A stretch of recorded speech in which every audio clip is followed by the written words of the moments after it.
Mas Adi, silakan Mas Adi. Banyak kesamaan pagi ini antara mereka berdua, Mas Adi? Ya justru banyak yang aneh menurut saya. Aneh. Kenapa anehnya? Harusnya berkelahi itu. Harusnya berkelahi. Ini tidak mungkin memperebutkan ceruk pemilih yang sama. Oh. Jadi bagi saya kenapa ada kesamaan ya tentu pertama mungkin amunisi pertempurannya sudah hampir mentok dan habis. Yang dimiliki oleh siapa? Dua-duanya. Oh, dua-duanya. Nah yang kedua memang politik kita ini kan ada kalanya bersaing, saling berperang dan saling bertempur, dan ada kalanya juga saling berangkulan dan saling muji. Iya. Itu sangat biasa. Tapi momen sekarang kayak belum cocok untuk berangkulan. Nah yang kedua mungkin ini juga bagian dari strategi politik ya, karena attacking campaign, kampanye yang selalu menyerang satu sama yang lain, entah itu siapa yang memulai, entah Nggak kemakan PDIP, gitu entah ya. Gerindra, entah itu Prabowo, entah itu Ganjar, itu tidak memantik simpati publik yang cukup luar biasa. Jadi tensi di mana saling berangkulan, di mana ada upaya-upaya membangun narasi bahwa politik itu adalah persahabatan, menghilangkan friksi-friksi, itu yang sebenarnya disukai oleh publik selama ini. Saya hakul yakin teman-teman pendukung Prabowo, teman-temannya Mas Ganjar sedang mengkapitalisasi betul bahwa agresivitas dan sikap ofensif menyerang satu sama yang lain itu justru kontraproduktif terhadap mereka ya. Oleh karena itu dalam strategi komunikasi politik ini harus dipahami sebagai upaya untuk mendapatkan dukungan publik yang positif tentu saja.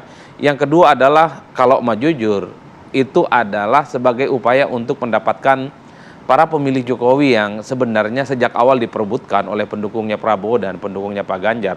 Dulu sebelum ada Gibran maju kan orang pasti berpikir sebenarnya pilihan politik Jokowi dan pendukungnya itu ke siapa? Lebih berat ke Prabowo kah atau lebih kepada Ganjar Pranowo?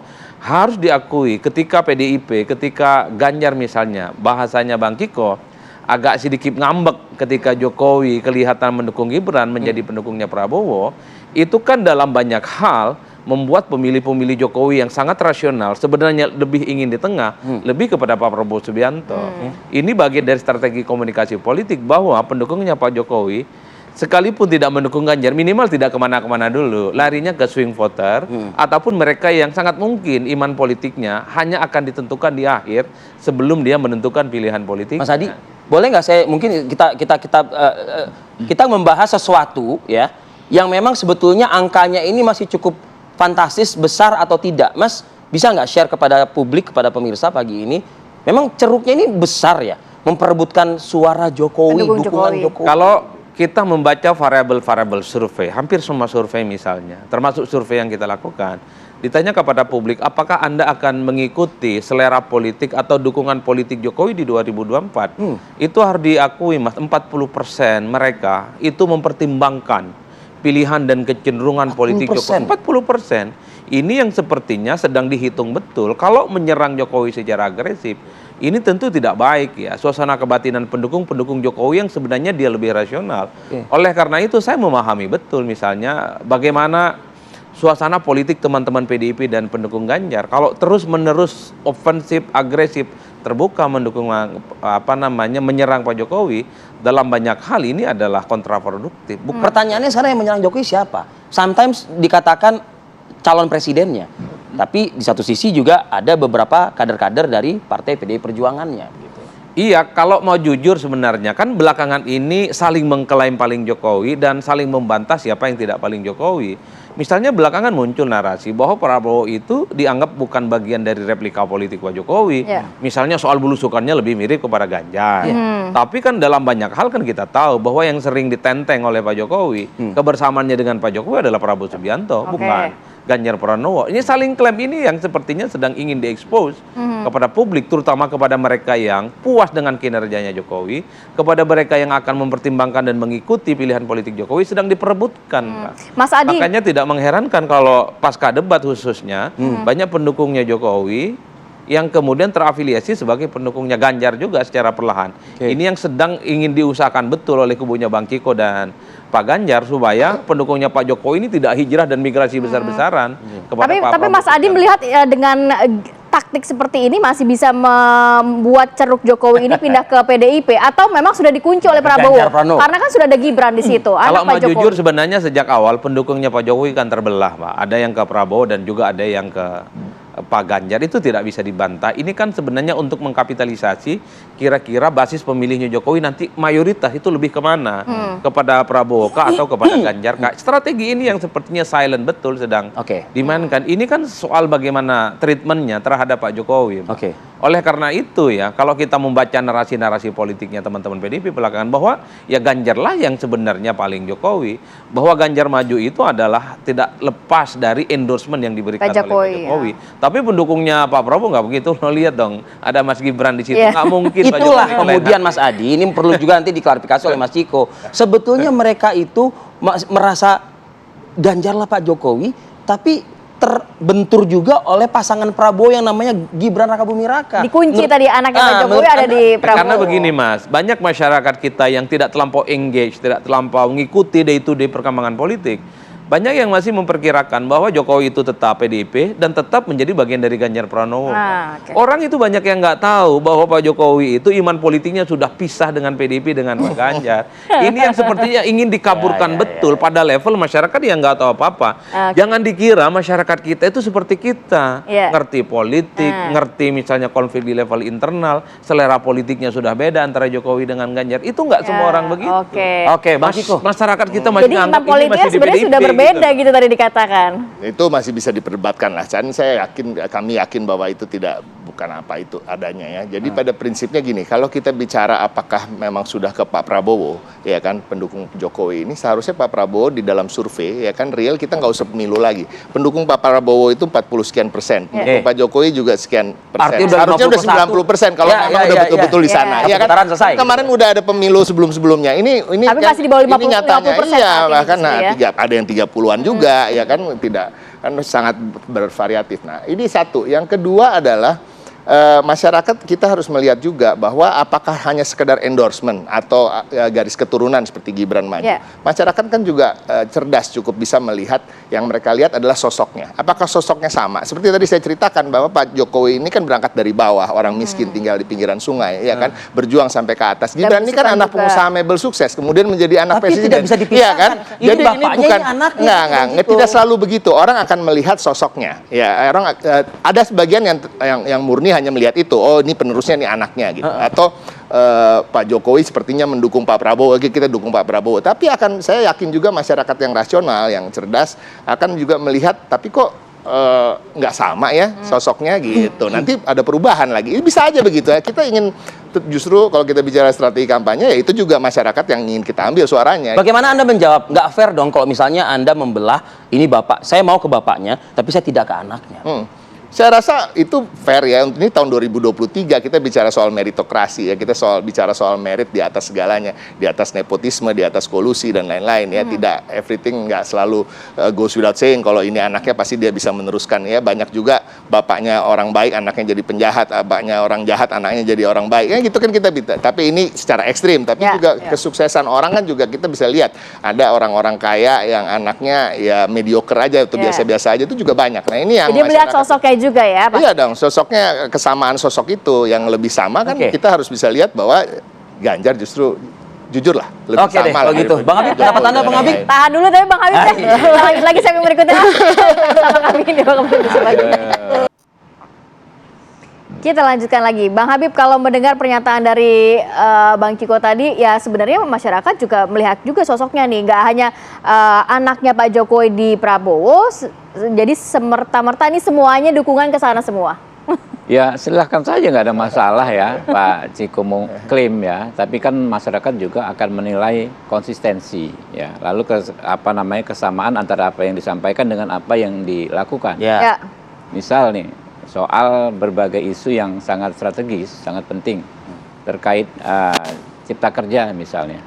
Kalau kami kan komitmen melanjutkan legasi Pak Jokowi itu kan all in, apa adanya. Ada kekurangan dikit kita rapin, tapi secara konsep dilanjutkan. Kita bertanya misalnya dengan narasi mengevaluasi Ciptaker yang disampaikan Pak Ganjar. Apakah paralel dengan yang disampaikan akan melanjutkan pemerintahannya, kebijakannya, legasinya Pak Tapi Jokowi. kan memang harus ada gagasan baru, Bang. Gitu. Iya tentu, ya makanya lah itu yang akan dinilai oleh publik. Oke, itu gagasan baru yang berbeda dengan yang dilakukan oleh Pak Jokowi. Istilahnya kan Ciptaker ini kan kalau bagi Pak Jokowi itu kan my baby gitu ya. Apa namanya andalannya untuk menarik investasi, ya kan, mendongkrak ekonomi, menyediakan lapangan kerja. Justru ya yang kan, tidak ya. dijalankan juga, yang dikritisi juga oleh Ganjar begitu ya. Ya, justru itu ya kan ya, termasuk ketika kita misalnya dihadapkan pada situasi yang sulit nih, kita di framing jahat terkait MK-MK, katanya pasti ada intervensi Pak Jokowi terhadap peluang kemajuan anaknya ini lewat MK. Itu siapa yang Kita nggak tahu, tapi kami kan dalam posisi nggak ada masalah. Gitu. Oke. De facto, ya kan ya, kami katakan bahwa putusan MK-MK memang tidak adil dan lain sebagainya, putusan MK-MK ya, tidak berkualitas dan itu kan yang menjadi penilainya hakimnya itu kan masyarakat, ya kan ya. Dengan keteguhan sikap kami apa hasilnya?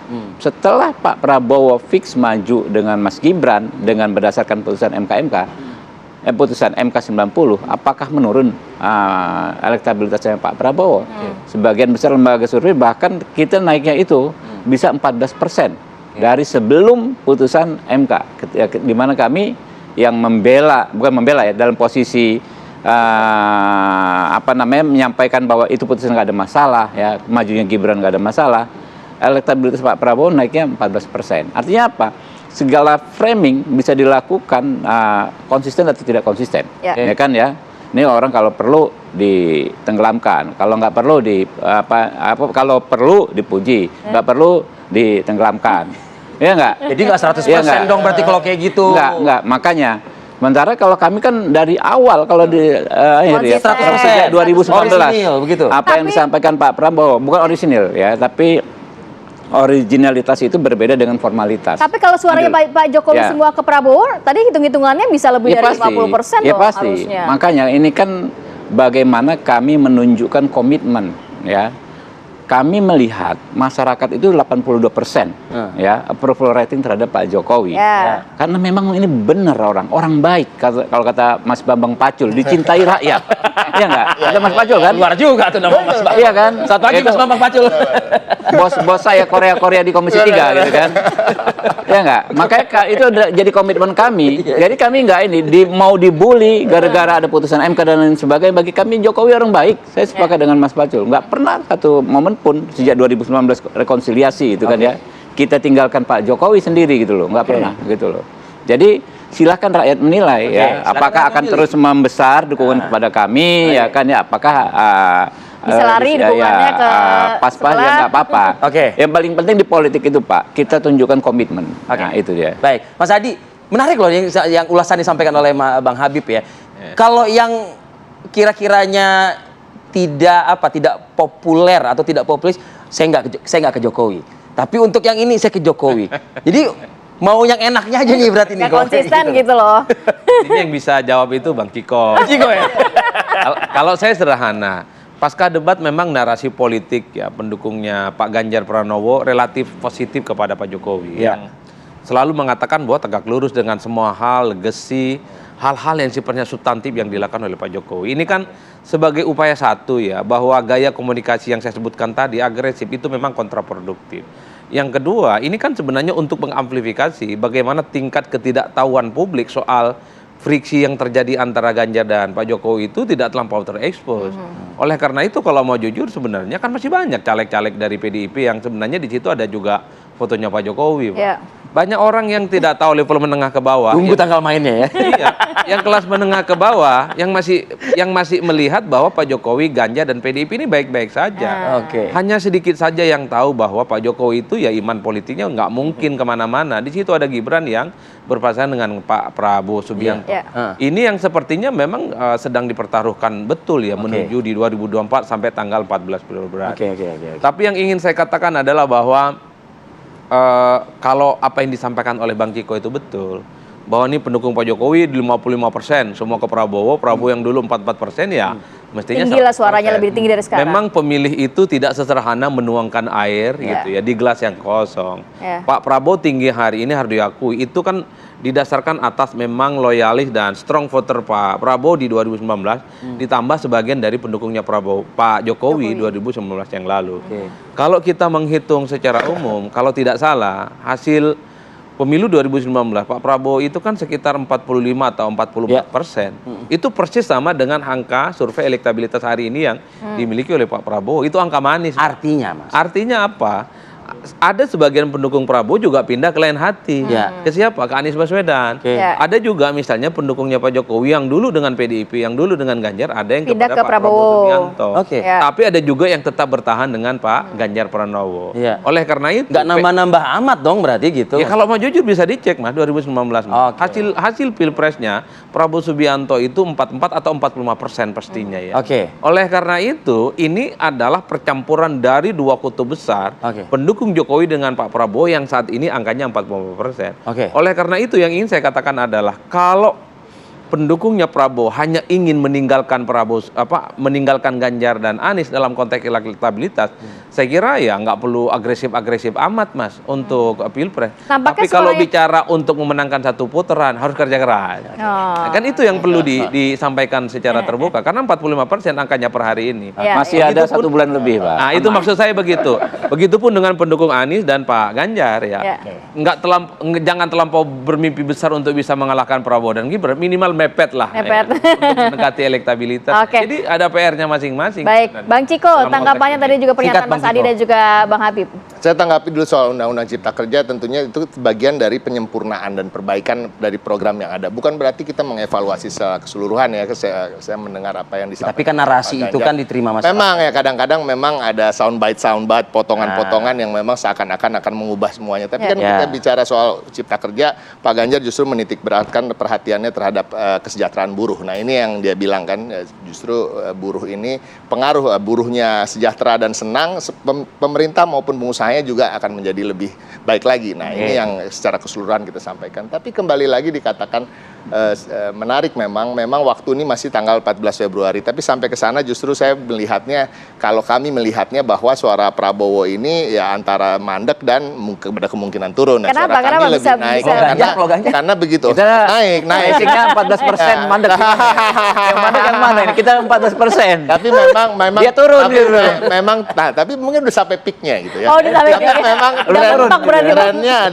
memang trennya sekarang itu tidak menunjukkan bahwa akan ada yang menang satu putaran. Kita jujur aja ya. Kita tidak melihat itu dan kita berharap memang masuk putaran kedua, ya kita bersaing. Ya kita habis itu kita yang menang lah, kira-kira begitulah. Kalau begitu ya.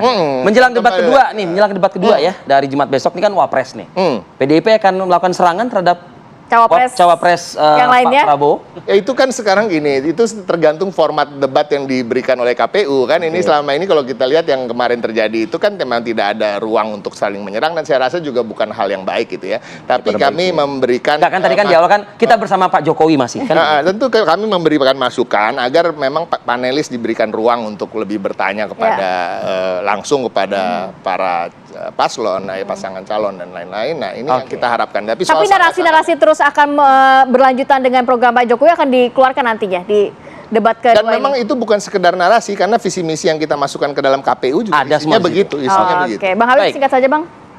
Mentok tuh katanya tadi ini.